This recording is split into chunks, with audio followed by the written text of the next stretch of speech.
Gold trusted gold buyers తాకట్టులో ఉన్న బంగారాన్ని విడిపించి ఈ రోజు ఉన్న మార్కెట్ ధరకే కొనబడును. మరిన్ని వివరాలకు సంప్రదించండి 7771077720.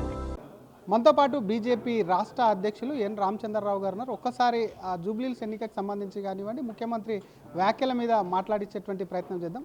సార్, జూబ్లీహిల్స్ ఎన్నికలు మీరేమో రేవంత్ రెడ్డి భయం చుట్టుకుంది అంటున్నారు, కానీ ఆయన మీద చాలా మిమ్మల్ని క్రిటిసైజ్ చేస్తూ ఒకవేళ జూబ్లీహిల్స్లో బీజేపీ గిట్ట డిపాజిట్ వస్తే బంగ్లాదేశ్ పాకిస్తాన్లో కూడా బీజేపీ గెలిచినట్టే అని చెప్పి కొంత వ్యంగ్యంగా మాట్లాడారు. ఏం చెప్తారు? ఈ మధ్య రేవంత్ రెడ్డి గారికి వ్యంగ్యంగా బీజేపీ మీద మాట్లాడినా వారి మనసులో మాట చెప్తున్నారు. వారికి పాకిస్తాన్ మీద ప్రేమ పెరిగింది. ఈ మధ్య పాకిస్తాన్ మీద ప్రేమ పెరిగి భారతదేశాన్ని పాకిస్తాన్ తన్నింది అని చెప్పేసి సంతోషపడుతున్నాడు. ఇది ఆలోచన విధానం రేవంత్ రెడ్డి గారి కానీ కాంగ్రెస్ పార్టీకి అదే ఉంది. భారతదేశ వ్యతిరేకమైనటువంటి ఏ చర్య ఎవరు చేసినా వీళ్ళందరూ వాళ్ళకి సపోర్ట్ చేస్తారు. కాబట్టి రేవంత్ రెడ్డి గారు మాట్లాడడానికి కొత్త ఏం లేదు. వారే జూబ్లీహిల్స్ పాకిస్తాన్లో ఉన్నదని భావించి, అందుకనే ముస్లిమే కాంగ్రెసే ముస్లిం అంటున్నారు. పాకిస్తాన్లో అందరూ ముస్లిం ఉంటే ఉండొచ్చు, కానీ ఇక్కడ హిందువులు కూడా ఉన్నారని చెప్పేసి రేవంత్ రెడ్డి గారు మర్చిపోయారు. మరొక పక్క మీరేమో విభేదాలు సృష్టిస్తున్నారు అంటున్నారు. సాక్షాత్తుగా మీ ఎంపీ మీ పేరు తీసుకొని కూడా మాట్లాడిండు, కంప్లైంట్ ఇవ్వద్దు నేను ప్రచారం చేస్తున్నాడు.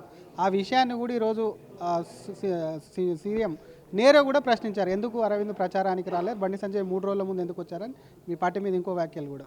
బండి సంజయ్ గారు కేంద్ర మంత్రి, వారు నార్త్ ఈస్ట్ టూర్ ఉండే, మేమే వారిని లాస్ట్ 4 days ఇక్కడ ఉన్నామన్నాం. వారికి ఏం తెలుసు, మేము ఎవరికి ఏం చెప్తున్నాం? అరవింద్ గారు చెప్పారు, నేను సోషల్ మీడియా చూసుకుంటా, నాకు వేరే పనులు ఉన్నాయి, సోషల్ మీడియాలో ప్రచారం చేస్తున్నాను. వారు కూడా ప్రచారం చేశారు. అంతేగానే మాకు ఎటువంటి విభేదాలు మీరు చూసారు. ఇవాళ అందరూ కూడా కలిసి వచ్చినాం. నేను రాకేష్ రెడ్డి గారు అరవింద్ గారి దగ్గర ఉండే, ఇవాళ మా దగ్గరకు వచ్చారు. మాకు విభేదాలు ఉంటే అటువంటివి ఎందుకుంటే ఇవన్నీ కూడా కాంగ్రెస్ పార్టీ సృష్టిస్తుంది, దాన్ని బీఆర్ఎస్ పార్టీ కూడా దాన్ని ప్రోత్సహిస్తుంది. మరొక పక్క ఎన్నికల ప్రచారం ముగిసింది. జూబ్లీహిల్స్లో బీజేపీ జెండా ఎగరబోతుందా? ఎందుకంటే ఇదివరకే మీ కేంద్ర మంత్రి మాట్లాడుతూ కింగ్ మేకర్ కాదు కింగ్ అవుతామన్నారు. ఆ కింగ్ అవుతారా? కింగ్ అవుతాము.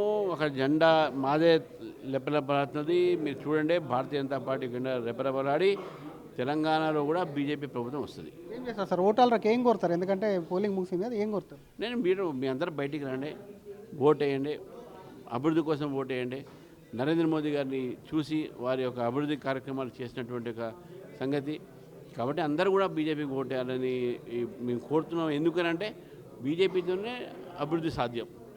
రేపు డబుల్ ఇంజన్ సర్కారు కోసము ఇది మీకు ఒక అవకాశం. మీరు ఇక్కడ బీజేపీని గెలిపిస్తే రేపు తెలంగాణలో కూడా బీజేపీ ప్రభుత్వం వస్తుంది. డబుల్ ఇంజన్ సర్కారు ఈరోజు మంచి మోదీ గారు చేసిన పరిపాలన, సుపరిపాలన, అవినీతి రహిత పరిపాలన తెలంగాణ వస్తుంది. మరొక పక్క డబ్బులు కొంత పంచుతున్నారు, చీరలు పంచుతున్నారు అని ఇందాక మీ ఫ్లోర్ లీడర్ మాటలు, అట్లాంటిది ఏమన్నా మీ దృష్టికి వచ్చిందా? మస్జిద్లలో 4,000 రూపాయలు పంచుతున్నారు ఒక్కొక్క ఓటరుకు. కొన్ని చోట 20,000 కూడా ఇస్తున్నారని చెప్పి మాకు ఇన్ఫర్మేషన్ వచ్చింది.